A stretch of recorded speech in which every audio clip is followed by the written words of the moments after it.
Hello everyone and welcome to Gaming FTL. My name is Josh and this is not quite a rant, it's just a thing that's kind of been bouncing around my head for a while, so I wanted to talk about it. And mostly because if you notice I'm a bit bunged up. I didn't want to let's play and sniff every other sentence, so I thought that this was a topic that's really interesting to me and I'd talk about it. So apologies if you hear me sniff, but I'm ill, so give me a break, maybe? We'll see. Anyway, so Nerd3's released a video saying he's got his problems with Steam, which are entirely understandable. He explains himself pretty well, and he's going to be making his own curated store list on Humble, which is great news, really. Having your own Steam curation list is one thing, but like having a part of a store, kind of, that's another. And I honestly don't know of any other.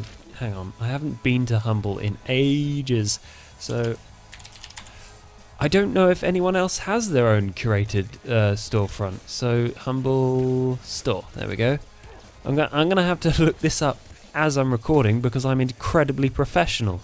It looks like it's just like sorting by alphabetical, best-selling, newest, that sort of thing.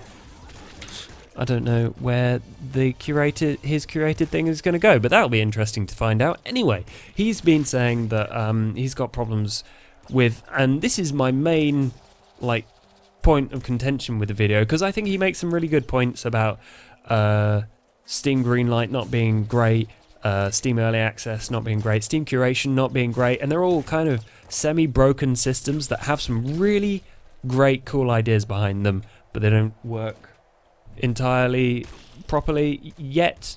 I mean, we'll see how they get developed down the line, but yeah, he's saying these things are broken and it's a problem.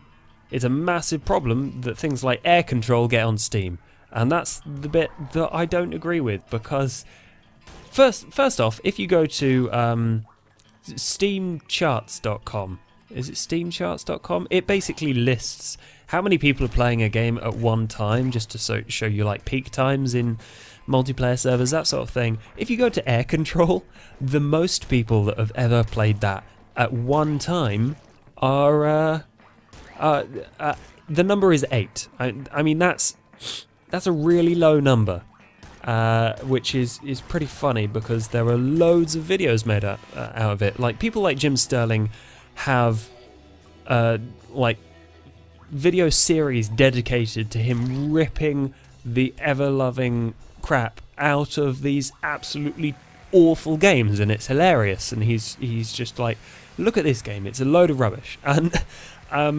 obviously people listen because no one bought that game, no one played that game. I mean, those 8 people that were on the game at once, I imagine 7 of them were YouTubers, just going, oh, this will be a laugh, make a video out of it. And then one guy who was like, oh, I like controlling air or something. I don't know. I don't know the like thought processes behind people buying games on Steam. I just don't. Yeah, it's one of those things. It's how like journalism, games criticism works. You say, this is a steaming pile of donkey doo, don't buy it. Then no one buys it because they're like, they see the video of Jim Sterling, go, oh my god, how could this possibly get on Steam? And then no one buys it because it's rubbish and they don't want to waste their money.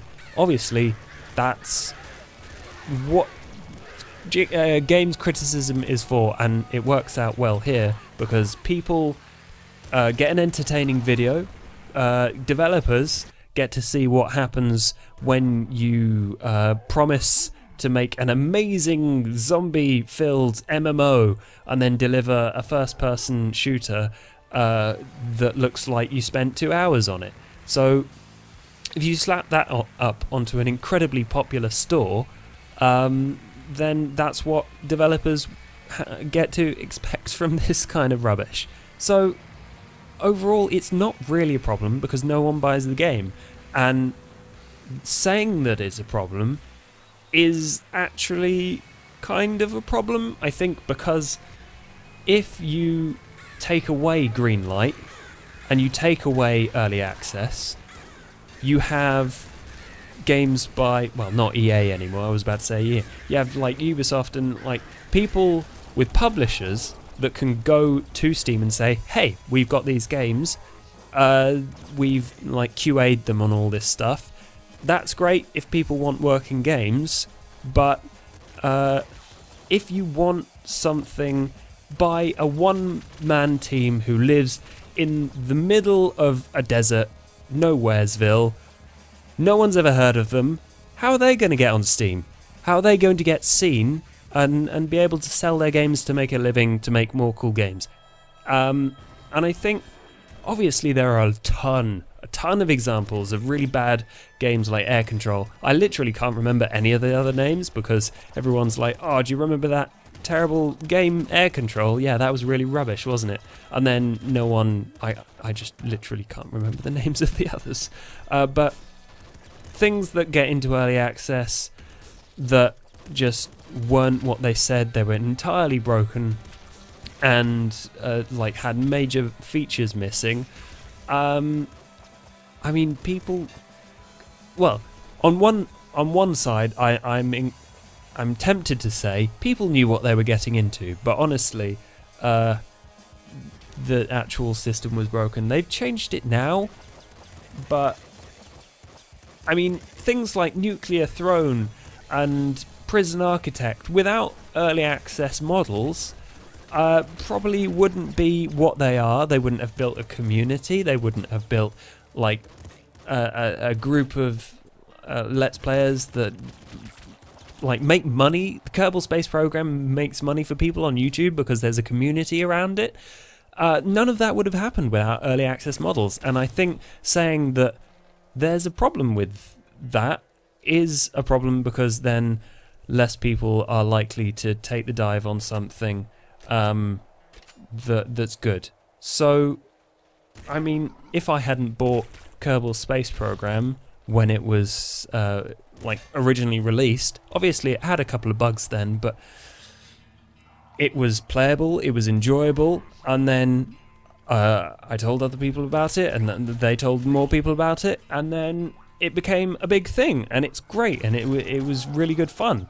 And then there were bad games, but that's obviously all on the developer, and then when they put it out, it's the role of games critics to say, this is good, it's not buggy, there are features missing, this is what they plan to do with it, you'll probably get it cheaper if you buy it now, and have some fun with it as it's not entirely complete, but it's worth it. And then the games that are rubbish, people say, no, this is bad, don't buy it. And that's a system that has worked for a very long time with full releases, and now people seem to have a problem with adapting that system to early access, but not really, because people still don't buy Air Control. So I think what I'm trying to say is that an open system like Steam as it currently is compared to Steam as it was is better for developers that don't have publisher funding, publisher backing for getting onto these storefronts, and that's a good thing because then more people will find their game. If it's bad, then they won't buy it.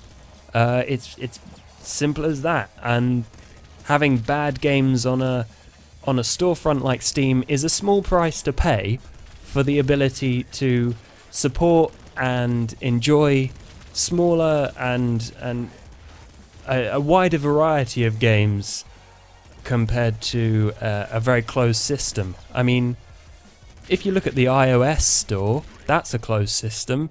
It's full of rubbish. Obviously, it's not quite as closely curated as Steam was, but you get the point. There's a barrier to entry, a barrier to entry into the iOS. I think there's like a system where you your thing up for review by other developers. I can't really remember how it happens, but yeah, that's the basic idea. And then it has to go through testing by people, and then they vote on it, whether it gets on or something. I don't know how the iOS actually works, but there is definitely a fairly sizable and expensive barrier to entry. And removing that on Steam, at least, has given Steam like a new life. Obviously, it's made them a lot more money as well, and people may not be satisfied with their buying choices, but maybe they'll be more careful in the future, and hopefully enjoy games that they find in early access and on Steam Greenlight. I think that's the cool thing. And obviously, with people like GOG building their own proprietary storefronts, and Humble and Itch.io and Greenman Gaming, although like half of those I just mentioned do give you Steam codes, they do have a bright future ahead of them as Steam competitors. I'm starting to lose my voice now. And I think that's great.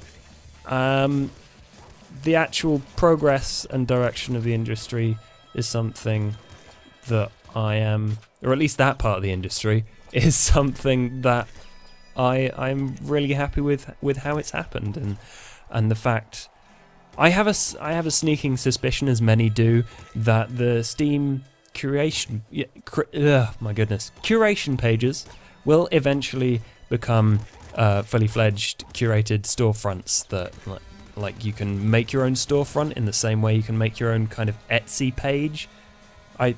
Is that a good analogy? I can't think of anything else where you have your own version of a software or something. If you get what I mean, it's based on the Steam network or computer like server system, but it's entirely your own and customizable, and you can put your own games on it and the games of the people that you enjoy and things like that on it, and I think that would be really cool as well.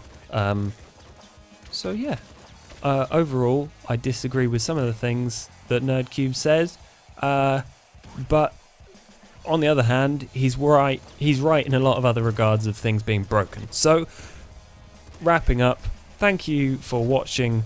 Enjoy Steam Greenlight and Early Access games, guys, and avoid buying bad games and pre-ordering games and things like that. So yeah, thanks for watching, and I will see you next time. Bye bye!